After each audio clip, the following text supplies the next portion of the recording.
Hi friends, welcome back to my channel home made tasty foods అండి. ఈరోజు video వచ్చి bread రోలు చాలా టేస్టీగా చేశానండి. నిజంగా మా పిల్లలు చాలా మెచ్చుకున్నారు. మామూలుగా అయితే మా పిల్లలకి ఏవి నచ్చవు, ఇదైతే చాలా బాగా నచ్చింది. మీరు కూడా ఒకసారి ట్రై చేయండి. ఇప్పుడు ఒక్క 2 పొటాటోస్ తీసుకొని బాగా ఉడకపెట్టుకొని తొక్కు తీసి ఇలా బాగా స్మాష్ చేసుకోండి. కొంచెం మెత్తగా వస్తే చాలు. దీన్ని ఒక బౌల్లోకి తీసుకొని ఇందులో కొంచెం ఒక్క రవ్వ ఆనియన్స్, తర్వాత కొంచెం కొత్తిమీర అండి, తర్వాత తురుము పెట్టుకున్న క్యారెట్ ముక్కలు, ఇది సన్నగా సార్ట్ చేసి పెట్టుకొని తురుముకుందామండి. ఇందులో కలిసిపోవాలి మిక్చర్లో, చాలా బాగుంటుందండి. పిల్లలకు కూడా హెల్త్కి చాలా మంచిది.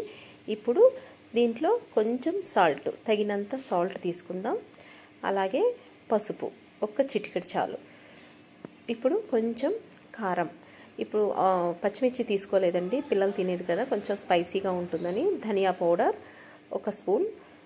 తర్వాత ఇప్పుడు ఇవన్నీ కలిపి మిక్సీ పట్టేసుకో. కొంచెం శనగపిండి వేసుకోండి, ఎందుకంటే ఇది కొంచెం ముద్దకి రావాలి కదా. కొంచెం ఒక 1/2 టీ స్పూన్ లేదా 1 స్పూన్ శనగపిండి వేసుకొని ఇది బాగా కలిపి ఒక ముద్దగా పక్కన పెట్టేసుకుందాం. ఒక 10 మినిట్స్ ఇలా పక్కన పెట్టుకుంటే సరిపోతుందండి. ఇది చాలా టేస్టీగా ఉంటుంది.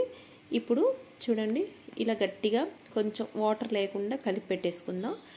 ఇప్పుడు మనం బ్రెడ్ ముక్కలు తీసుకుందాం. ఒక 4 స్లైసులు బ్రెడ్ స్లైసులు తీసుకొని ఇలా మిక్సీలో వేసుకొని దీన్ని గ్రైండ్ చేసి పౌడర్ చేసి పెట్టుకుందాం. కొంచెం గరుగ్గా ఉంటే చాలండి, మరీ పౌడర్ అయిపోతే అస్సలు బాగోదు. ఇప్పుడు నేను చూపిస్తున్న దాంట్లో కొంచెం అలా బరుకుగా పౌడర్ చేసి పెట్టుకుందాం. ఇప్పుడు మనం పొటాటో ముద్ద చేసుకున్నాం కదండి, అందులో ఈ బ్రెడ్ పౌడర్ని మిక్స్ చేసి ఇది కూడా కలిపి పక్కన పెట్టుకుందాం. ఇప్పుడు దీన్ని మంచిగా స్టిక్ టైప్లో రోల్స్ చేసుకొని ఆ బ్రెడ్ పౌడర్లో రోల్ చేసుకుందామండి. ఇప్పుడు ఇలా అద్దుకుంటే మనకు చాలా బాగుంటుంది, క్రంచీగా ఉంటుంది, టేస్టీగా. ఇప్పుడు ఆయిల్లో ఫ్రై చేసేసుకుందాం. అంతేనండి. ఇంకొకటి, ఇది ఆయిల్ కొంచెం ఎక్కువగా కాలిన తర్వాత తక్కువ ఫ్లేమ్లో పెట్టుకొని వేసుకోవాలండి. ఇలా ఆయిల్ ఎక్కువ హీట్ అయిపోయిన తర్వాత వేసుకున్నామంటే కొంచెం మాడిపోతుంది. ఆయిల్ బాగా హీట్ అయిన తర్వాత మనం లో ఫ్లేమ్లో పెట్టుకొని మాత్రమే ఇది వేపుకోవాలి. ఇలా 2 వైపులా పెట్టుకొని సర్వ్ చేసుకొని మీ పిల్లలకి పెట్టి చూడండి. సూపర్గా ఉంటుంది. చాలా టేస్టీగా ఉంటుందండి. మీరు కూడా ఒకసారి ట్రై. ప్లీజ్ ఈ వీడియో మీకు నచ్చినట్లయితే లైక్ చేయండి, షేర్ చేయండి, సబ్స్క్రైబ్ చేయండి.